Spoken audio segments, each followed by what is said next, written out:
जय हिंद दोस्तों, स्वागत है आपके अपने YouTube चैनल ज्ञान डिपो में। मैं संदीप चौधरी आपका स्वागत करता हूं। दोस्तों, करंट अफेयर्स की हम सीरीज चला रहे थे YCT पब्लिकेशन की, और आज है इसका सेकंड वीडियो। तो चलिए दोस्तों शुरू करते हैं क्वेश्चन नंबर 21 से। इस देश के राष्ट्रपति को गणतंत्र दिवस समारोह 2023 के मुख्य अवसर पर मुख्य अतिथि के रूप में आमंत्रित किया गया। तो ये थे दोस्तों मिस्र के राष्ट्रपति अब्देल फतेह अल सीसी, ठीक है, जिनको हमने मुख्य अतिथि के रूप में आमंत्रित किया था 26 जनवरी 2023 को। देखिए, मिस्र के राष्ट्रपति अब्देल फतेह अल सीसी 26 जनवरी 2023 को आयोजित होने वाले गणतंत्र दिवस समारोह के मुख्य अतिथि थे। यह पहला अवसर जब मिस्र के राष्ट्रपति भारत के गणतंत्र दिवस में मुख्य अतिथि थे। वर्ष 2021 से 2022 के गणतंत्र दिवस समारोह में कोविड-19 महामारी के कारण किसी को भी मुख्य अतिथि के रूप में आमंत्रित नहीं किया गया था। वर्ष 2020 के गणतंत्र दिवस समारोह में ब्राजील के राष्ट्रपति जायरे बोल्सोनारो मुख्य अतिथि थे। वर्ष 2022 में भारत और मिस्र ने अपने राजनयिक संबंधों की स्थापना की 75वीं वर्षगांठ मनाया। तो ये भी याद रखिए, 75 वर्ष हो चुके हैं भारत और मिस्र के राजनयिक संबंधों में। वर्ष 2022-23 में भारत की अध्यक्षता में होने वाले G20 सम्मेलन में मिस्र को विशिष्ट अतिथि के देश के रूप में आमंत्रित किया गया है। क्वेश्चन नंबर 22 देखिए, जनवरी 2023 में प्रधानमंत्री नरेंद्र मोदी ने कहां पर विश्व के सबसे लंबे रिवर क्रूज MV गंगा विलास को हरी झंडी दिखाकर रवाना किया? तो ये किया वाराणसी, ठीक है। विश्व का सबसे लंबा रिवर क्रूज MV गंगा विलास, मोस्ट इंपोर्टेंट है, याद रखिए। किसने रवाना किया? प्रधानमंत्री नरेंद्र मोदी जी ने वीडियो कॉन्फ्रेंस के माध्यम से। कब किया था? 13 जनवरी 2023 को। कहाँ से कहाँ चलेगा ये चलेगा वाराणसी से डिब्रूगढ़ के बीच में, बोगीबील डिब्रूगढ़ असम के बीच चलेगा। यात्रा अवधि रहेगी इसकी 51 दिन। 1 मार्च 2023 को ये अपनी यात्रा को प्रारंभ करेगा। इस यात्रा के प्रारंभ के दौरान ये कुल 3200 किलोमीटर की दूरी को तय करेगा और इसकी क्षमता 36 पर्यटकों की है, ठीक है। इससे संबंधित तथ्य देखिए, 51 दिनों की यात्रा में यह भारत 5 राज्यों और बांग्लादेश के 27 रिवर सिस्टम से होकर असम के डिब्रूगढ़ पहुंचेगा। यात्रा के दौरान यह क्रूज 50 से अधिक पर्यटन स्थलों पर रुका, जिसमें विश्व विरासत स्थल भी शामिल हैं। MV गंगा विलास में सभी लग्जरी सुविधाओं के साथ 3 डेक, 36 पर्यटकों की क्षमता वाले 18 स्वीट्स हैं। इसकी पहली यात्रा में स्विट्जरलैंड के 32 पर्यटक शामिल थे। और 13 जनवरी 2023 को प्रधानमंत्री ने वाराणसी में टेंट सिटी का भी उद्घाटन किया है। चलिए क्वेश्चन नंबर 23 देखिए, जनवरी 2023 में प्रवासी भारतीय दिवस सम्मेलन का आयोजन कहाँ किया गया? तो ये किया गया इंदौर में, इंदौर MP में। 17वां प्रवासी भारतीय सम्मेलन था जिसका आयोजन किया गया था 18 से 10 जनवरी को। इसका आयोजन कौन करता? विदेश मंत्रालय, भारत सरकार और MP सरकार ने आयोजन किया। आयोजन स्थल था इंदौर। ये इंपॉर्टेंट है, ये याद रखिए आप, और डेट, ठीक है। थीम क्या थी? प्रवासी अमृतकाल में भारत की प्रगति के विश्वसनीय भागीदार, diaspora reliable partner for India's progress in Amritkaal. मुख्य अतिथि याद रखिएगा मोहम्मद इरफान अली थे, गुयाना के राष्ट्रपति। सम्मानित अतिथि जनेटा मस्करेनहास, ऑस्ट्रेलिया संसद की सदस्य थे। विशेष सम्मानित अतिथि चंद्रिका प्रसाद संतोष, सूरीनाम गणराज्य के राष्ट्रपति थे। लगभग 70 देशों के 3500 से अधिक प्रवासी भारतीयों ने इसमें भाग लिया। संबंधित तथ्य देखिए, सम्मेलन के पहले दिन 8 जनवरी युवा प्रवासी भारतीय दिवस का आयोजन किया गया, जिसका मुख्य विषय थीम नवाचार और प्रौद्योगिकी में प्रवासी युवाओं की भूमिका था। प्रधानमंत्री नरेंद्र मोदी ने 9 जनवरी 2023 को प्रवासी भारतीय सम्मेलन का उद्घाटन किया, ठीक है। भारत की आज़ादी में प्रवासी स्वतंत्रता सेनानियों के योगदान को प्रदर्शित करने के लिए प्रधानमंत्री नरेंद्र मोदी ने आज़ादी का अमृत महोत्सव, भारतीय स्वतंत्रता संग्राम में प्रवासी भारतीयों का योगदान विषय पर डिजिटल प्रवासी भारतीय दिवस प्रदर्शनी का भी उद्घाटन किया। इस अवसर पर एक स्मारक डाक टिकट जो है सुरक्षित जाएं प्रशिक्षित जाएं जारी किया गया। राष्ट्रपति द्रौपदी मुर्मू जी ने 10 जनवरी 2023 को 27 अप्रवासी भारतीयों को प्रवासी भारतीय सम्मान पुरस्कार 2023 भी प्रदान किया। अब भारतीय प्रवासी दिवस के बारे में देख लेते हैं। 9 जनवरी 1915 को महात्मा गांधी दक्षिण अफ्रीका से भारत आए थे। वापस आए थे। इसी दिन को चिन्हित करने के लिए वर्ष 2003 में प्रवासी भारतीय दिवस सम्मेलन की शुरुआत की गई। पहला प्रवासी भारतीय दिवस 9 जनवरी 2003 को नई दिल्ली में आयोजित किया गया। वर्ष 2015 से एक संशोधित प्रारूप के तहत प्रवासी भारतीय सम्मेलन प्रति 2 वर्ष में एक बार आयोजित किया जाता है। चलिए क्वेश्चन नंबर 24 देखते हैं। जनवरी 2023 में केंद्रीय मंत्रिमंडल ने राष्ट्रीय हरित hydrogen mission national green hydrogen mission को मंजूरी प्रदान की। इससे संबंधित निम्नलिखित कथनों पर विचार कीजिए। इंपॉर्टेंट क्वेश्चन है दोस्तों। इस मिशन का प्रारंभिक जो परिव्यय है 19,744 करोड़ है, यानी 19,744 करोड़ रुपए है। दूसरा है, इसे प्रतिवर्ष कम से कम 5 मिलियन मीट्रिक टन यानी 5 MMT की हरित हाइड्रोजन उत्पादन क्षमता का विकास होगा। इससे ग्रीन हाउस गैस उत्सर्जन में प्रतिवर्ष लगभग 50 मिलियन मीट्रिक टन की कटौती की संभावना है। राष्ट्रीय हरित हाइड्रोजन मिशन के संदर्भ में कौन से विकल्प सही हैं? तो सभी विकल्प सही हैं दोस्तों, ठीक है। राष्ट्रीय हरित हाइड्रोजन मिशन इम्पोर्टेंट है ये। मंजूरी तिथि 4 जनवरी 2023 को केंद्रीय मंत्रिमंडल ने इसका जो परिव्यय आएगा, इसको आप इस तरीके से लिख सकते हैं, लगभग 20,000 करोड़। उद्देश्य है भारत को हरित हाइड्रोजन और उसके सहायक उत्पादों के उत्पादन, उपयोग और निर्यात के लिए एक वैश्विक हब बनाना। मिशन के संभावित परिणाम 2030 तक लगभग 125 गीगावाट के संबंध अक्षय ऊर्जा क्षमता वृद्धि तथा प्रतिवर्ष कम से कम 5 MMT की हरित हाइड्रोजन उत्पादन क्षमता का विकास करना है। ग्रीन हाउस गैस उत्सर्जन में प्रतिवर्ष 50 MMT की कमी करना है। 8 लाख करोड़ रुपए से अधिक का निवेश, 6 लाख से अधिक रोजगार का सृजन, 1 लाख करोड़ रुपए से अधिक मूल्य के जीवाश्म ईंधन के आयात में कमी करना। मिशन के महत्वपूर्ण बिंदु देख लीजिए। राष्ट्रीय हाइड्रोजन संक्रमण कार्यक्रम के लिए रणनीतिक हस्तक्षेप साइट यानी strategic intervention for green hydrogen transmission programme बनाया गया है। इसके अंतर्गत 2 वित्तीय प्रोत्साहन तंत्र बनाए गए हैं: इलेक्ट्रोलाइजर का घरेलू विनिर्माण और हरित हाइड्रोजन का उत्पादन। स्ट्रेटेजिक हाइड्रोजन इनोवेशन पार्टनरशिप, इसके तहत अनुसंधान में विकास के लिए सार्वजनिक निजी भागीदारी की सुविधा प्रदान की जाएगी।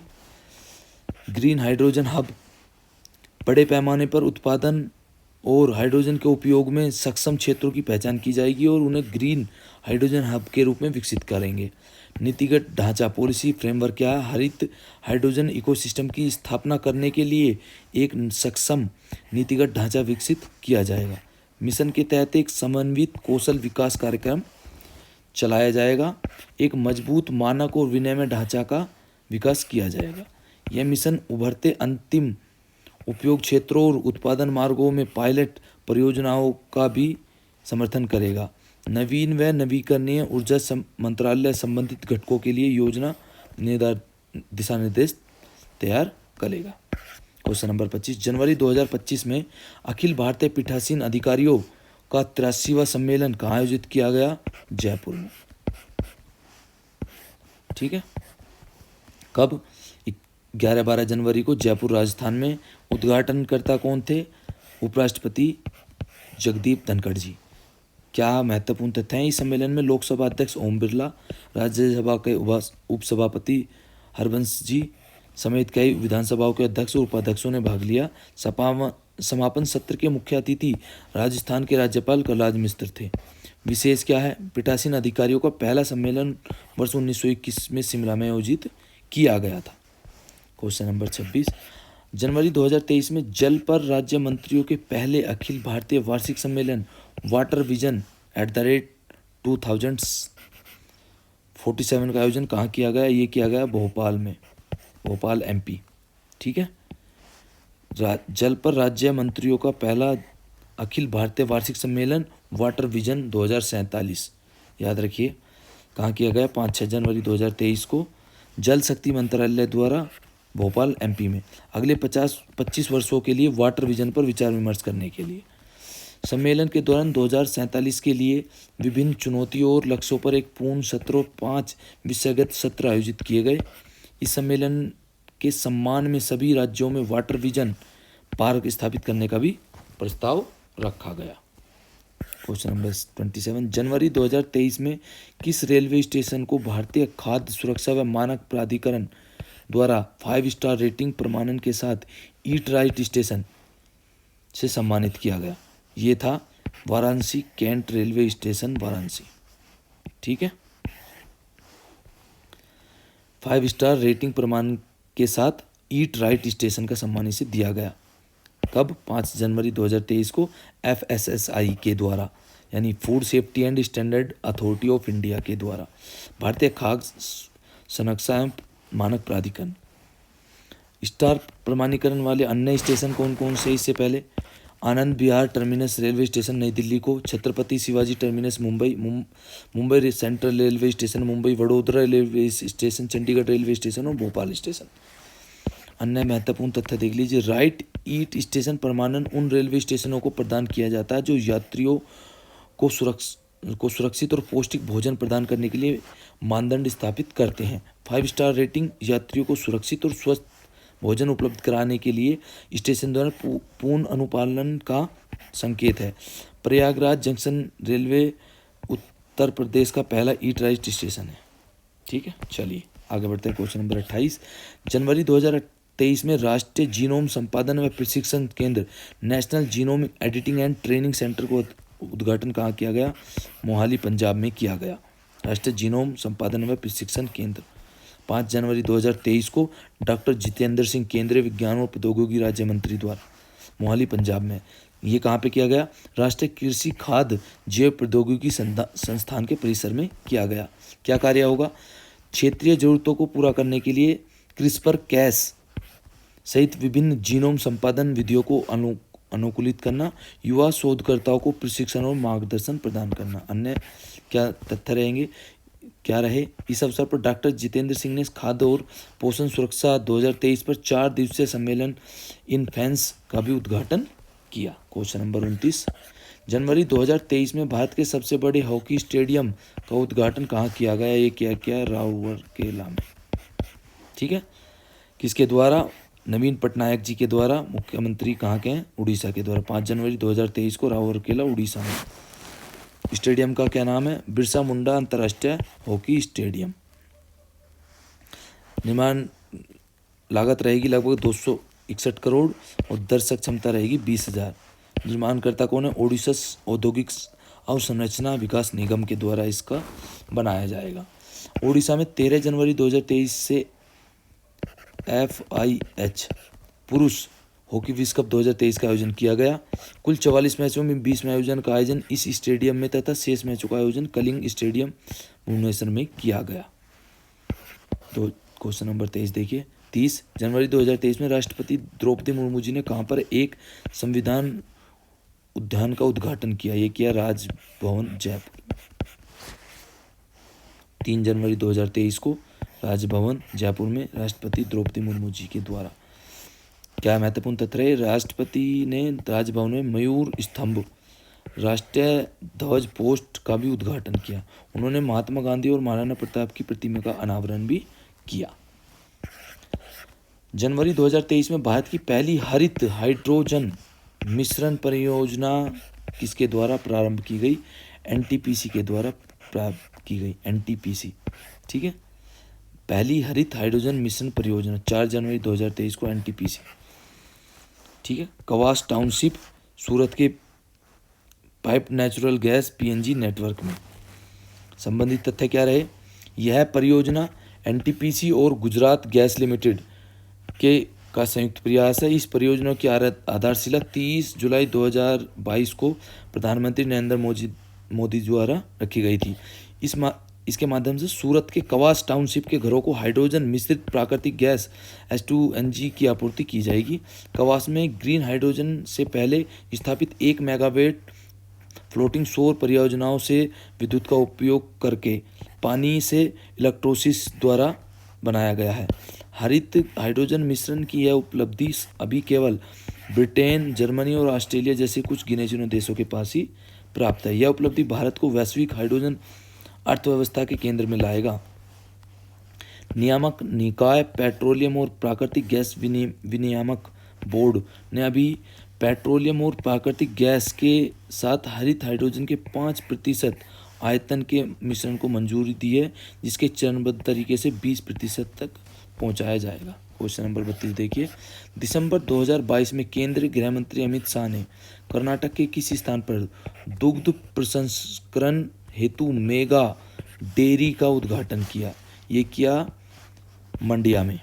ठीक है, कर्नाटक के मंडिया में मेगा डेयरी का उद्घाटन किया 30 दिसंबर 2022 को मंडिया कर्नाटक में केंद्रीय गृह व सहकारिता मंत्री अमित शाह जी द्वारा। इसकी कुल लागत रहेगी 260 करोड़ और इसकी जो प्रोसेसिंग क्षमता रहेगी वो 10 लीटर प्रतिदिन। ठीक है, बाद में इसे बढ़ाकर 14 लाख प्रतिदिन भी हमको करना होगा। अन्य महत्वपूर्ण तथ्य, सरकार की योजना अगले 3 वर्ष में देश की हर पंचायत में प्राथमिक डेयरी स्थापित करने की है। क्वेश्चन नंबर 23, दिसंबर 2022 में प्रधानमंत्री नरेंद्र मोदी जी ने वीडियो कॉन्फ्रेंसिंग के माध्यम से वंदे भारत एक्सप्रेस को हरी झंडी दिखाकर रवाना किया। यह जोड़ेगी हावड़ा को न्यू जलपाईगुड़ी से। ठीक है, हावड़ा को न्यू जलपाईगुड़ी से जोड़ने वाली वंदे भारत एक्सप्रेस का शुभारंभ किया 30 दिसंबर 2022 को प्रधानमंत्री नरेंद्र मोदी ने वर्चुअल माध्यम से। ठीक है, यह जोड़ेगी हावड़ा को न्यू जलपाईगुड़ी से। यह 7वीं वंदे भारत ट्रेन है। यह ट्रेन मालदा टाउन, बासोई और किशनगंज स्टेशनों पर रुकेगी। इस अवसर पर प्रधानमंत्री नरेंद्र मोदी ने कोलकाता मेट्रो के पर्पल लाइन के जोका तारातला खंड का भी उद्घाटन किया। विशेष क्या है? ज्ञात है कि पहली वंदे भारत ट्रेन 15 फरवरी 2019 को हरी झंडी दिखाकर रवाना की गई थी। यह नई दिल्ली को वाराणसी से जोड़ती है। ठीक है, कानपुर प्रयागराज से होते हुए 25 अप्रैल 2023 को प्रधानमंत्री मोदी जी ने केरल की पहली तिरुवनंतपुरम से कासरगोड और भारत की 16वीं वंदे भारत ट्रेन का भी उद्घाटन किया। 34 नंबर, दिसंबर 2022 को राष्ट्रीय गंगा परिषद की कौन सी बैठक आयोजित की गई? तो ये बैठक की गई द्वितीय। ठीक है, राष्ट्रीय गंगा परिषद की द्वितीय बैठक कहाँ पर? कोलकाता, पश्चिम बंगाल में 30 दिसंबर 2022 को अध्यक्षता करी इसकी प्रधानमंत्री मोदी जी ने वर्चुअल माध्यम से। बैठक में भाग लिया पश्चिम बंगाल की सीएम ममता बनर्जी, यूपी के मुख्यमंत्री आदित्यनाथ, उत्तराखंड के मुख्यमंत्री पुष्कर सिंह धामी, बिहार के उप मुख्यमंत्री तेजस्वी यादव, केंद्रीय जल शक्ति मंत्री गजेंद्र सिंह शेखावत के साथ संबंधित विभागों के केंद्रीय मंत्री और राष्ट्रीय गंगा परिषद के आमंत्रित सदस्य। अन्य महत्वपूर्ण तथ्य, इस बैठक में गंगा और सहायक नदियों के प्रदूषण को लेकर राष्ट्रीय स्तर पर संचालित परियोजनाओं की समीक्षा की गई। विशेष क्या रहा? राष्ट्रीय गंगा परिषद की पहली बैठक 14 दिसंबर 2022 को उत्तर प्रदेश के कानपुर में आयोजित की गई थी। राष्ट्रीय गंगा परिषद देख लीजिए। नेशनल गंगा काउंसिल गठन किया गया 2016 में। अध्यक्ष प्रधानमंत्री जी हैं, उपाध्यक्ष केंद्रीय जल शक्ति मंत्री हैं। सदस्य कौन कौन है? जहाँ से गंगा गुजरती है उसके राज्य उत्तराखंड, यूपी, बिहार, झारखंड, पश्चिम बंगाल के मुख्यमंत्री। चलिए क्वेश्चन नंबर 35 देखते हैं। दिसंबर 2022 में सड़क परिवहन और राजमार्ग मंत्रालय द्वारा जारी वार्षिक रिपोर्ट भारत में सड़क दुर्घटनाएं 2021 के अनुसार वर्ष 2021 में सड़क दुर्घटनाओं में जान गंवाने वाले लोगों की कुल संख्या कितनी है? तो ये है 1,53,972, बहुत ज़्यादा है। ठीक है, तो इससे हमें पता चलता है कि हमारे यहाँ सड़क की क्या स्थिति है और हम कितने अवेयर हैं। वार्षिक रिपोर्ट भारत में सड़क दुर्घटनाएं 2021 इसका नाम है।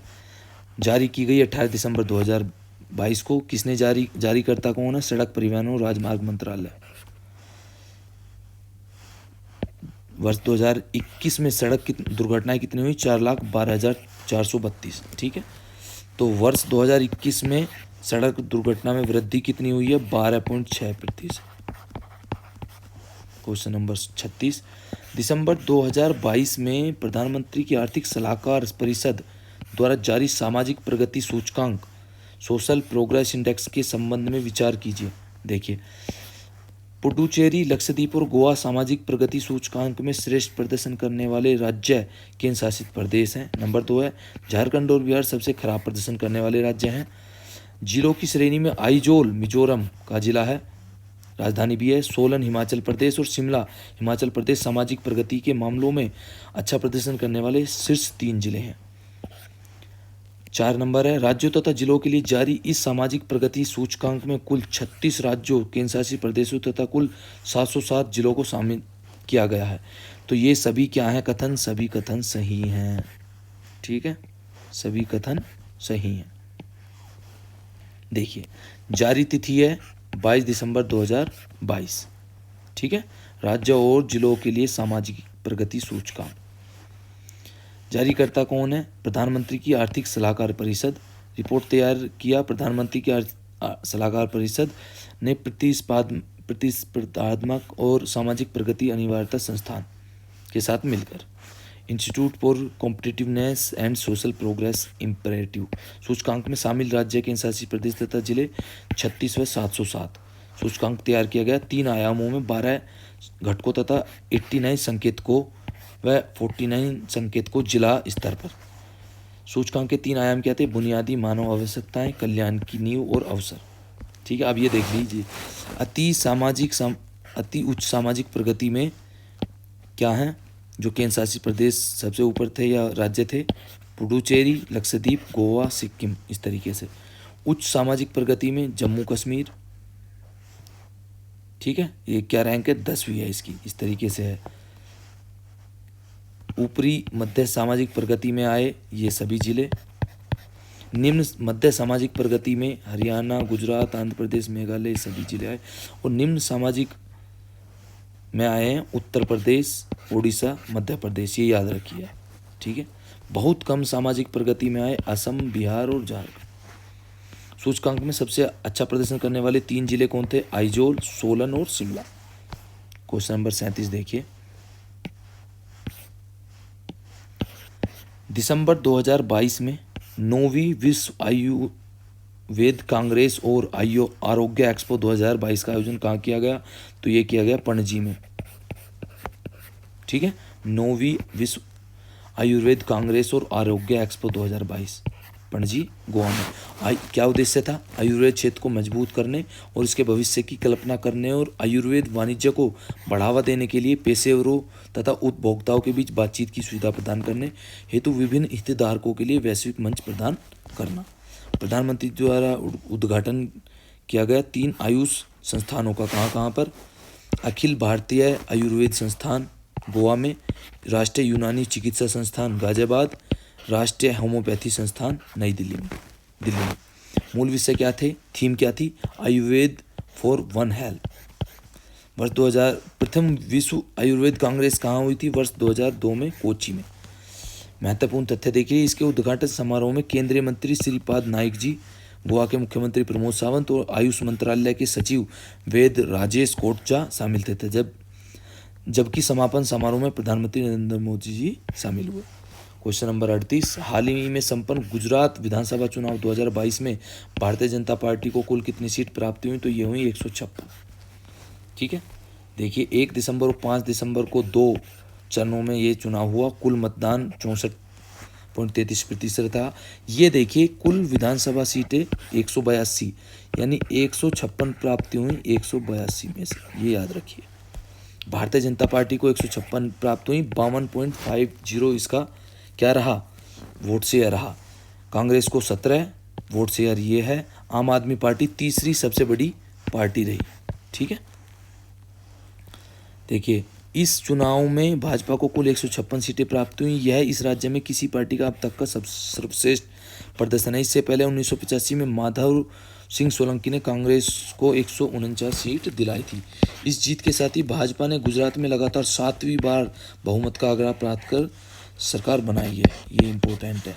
ठीक है, 12 दिसंबर 2022 को भूपेंद्र पटेल ने लगातार दूसरी बार गुजरात के मुख्यमंत्री के रूप में शपथ ली। राज्यपाल आचार्य देवव्रत ने इन्हें गुजरात के 18वें मुख्यमंत्री के रूप में शपथ दिलाई। मुख्यमंत्री भूपेंद्र पटेल के साथ 16 अन्य मंत्रियों ने भी शपथ ली। ये कोई इंपॉर्टेंट नहीं है। कांग्रेस को कुल 17 सीटें प्राप्त हुई, जो कांग्रेस का गुजरात में अब तक का सबसे खराब प्रदर्शन है। आम आदमी पार्टी ने पहली बार गुजरात विधानसभा का चुनाव लड़ा, जिसमें उन्हें 12.92 वोट शेयर के साथ कुल 5 सीटें जीती। इसी के साथ आप पार्टी ने राष्ट्रीय पार्टी होने की योग्यता हासिल कर ली। क्वेश्चन नंबर 39 देखिए, हाल ही में संपन्न विधानसभा चुनाव 2022 के संबंध में कौन सा कथन सही है, कौन सा गलत है।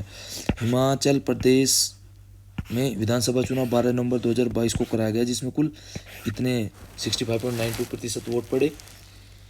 हिमाचल प्रदेश में कुल 70 विधानसभा सीटें हैं। इस चुनाव की मतगणना 8 दिसंबर 2022 को कराई गई, जिसमें भारतीय राष्ट्रीय कांग्रेस इंडियन नेशनल कांग्रेस को 40 सीटें, भारतीय जनता पार्टी बीजेपी को 25 सीटें और निर्दलीय को 3 सीटें प्राप्त हुई। भारतीय राष्ट्रीय कांग्रेस के विधायक सुखविंदर सिंह सुक्खू हिमाचल प्रदेश के नए मुख्यमंत्री बने। तो इसमें गलत कौन सा है, 40, ये बी गलत है। ठीक है, कुल कितनी सीटें हैं हिमाचल विधानसभा में, 68 सीटें हैं हिमाचल विधानसभा, बाकी सभी ठीक है। भारतीय राष्ट्रीय कांग्रेस को 40 सीटें प्राप्त हुई, वोट शेयर 43.90 रहा और सुखविंदर सिंह सुक्खू हिमाचल प्रदेश के मुख्यमंत्री बने। देखिए, कांग्रेस विधायक सुखविंदर सुक्खू ने हिमाचल प्रदेश के 15वें मुख्यमंत्री के रूप में शपथ ली। कांग्रेस विधायक मुकेश अग्निहोत्री ने हिमाचल प्रदेश के पहले उप मुख्यमंत्री की शपथ ली। विशेष क्या है, इस विधानसभा चुनाव में केवल एक महिला उम्मीदवार भाजपा की टीना कश्यप ने विजय हासिल की, तो एकमात्र टीना कश्यप। इस चुनाव में भाजपा की हार के साथ ही हिमाचल प्रदेश में प्रत्येक 5 वर्ष में सरकार बदलने की परंपरा जारी है। आज का अंतिम क्वेश्चन देखिए, दिसंबर 2022 में किस राज्य के गमछा को भौगोलिक संकेतक प्रदान किया गया। ये किया गया असम। असमिया गमछा को मिला जीआई टैग। 13 दिसंबर 2022 को असमिया गमछा या गमोसा बोलते हैं इसको, ये इंपॉर्टेंट है, याद रखिएगा। गमोसा को भौगोलिक संकेतक यानी जीआई टैग प्रदान किया गया। असमिया गमछा, गमछा का शाब्दिक अर्थ तौलिया होता है। असमिया गमछा हाथ से बना हुआ सूती तौलिया होता है, जिस पर लाल किनारे और विभिन्न डिजाइनें बनी होती है। असम के लोग बड़े व मेहमानों को इस सम्मान के रूप में देते हैं। 13 दिसंबर 2022 को असमिया गमछा तेलंगाना के तंदूर रेड ग्राम, लद्दाख के रक्त सोकारपो खुबानी को और महाराष्ट्र के अलीबाग की सफ़ेद प्याज समेत कुल 9 वस्तुओं को जीआई टैग प्रदान किया गया। जीआई टैग एक निश्चित भौगोलिक क्षेत्र में उत्पादित होने वाले किसी विशिष्ट प्राथमिक कृषि उत्पाद, प्राकृतिक या विनिर्मित उत्पाद, हस्तशिल्प या औद्योगिक वस्तुओं को प्रदान किया जाता है। किसी वस्तु या उत्पाद को जीआई टैग वस्तुओं का भौगोलिक उप प्रदर्शन रजिस्ट्रीकरण और संरक्षण अधिनियम 1919 के तहत वाणिज्य व उद्योग मंत्रालय के उद्योग संवर्धन और आंतरिक व्यापार विभाग DPPIT द्वारा प्रदान किया जाता है। तो ये थे आज के 20 क्वेश्चन। आगामी एग्ज़ाम में काफ़ी मोस्ट इम्पोर्टेंट होने वाले हैं। इसी तरीके से कंटिन्यू हम इस बुक की वीडियो को जारी रखेंगे। तो ये वीडियो आपको कैसा लगा कमेंट्स करके ज़रूर बताइए और वीडियो को लाइक व शेयर कीजिए। ओके दोस्तों, मिलते हैं नई वीडियो में नए जोश और उमंग के साथ। जय हिंद।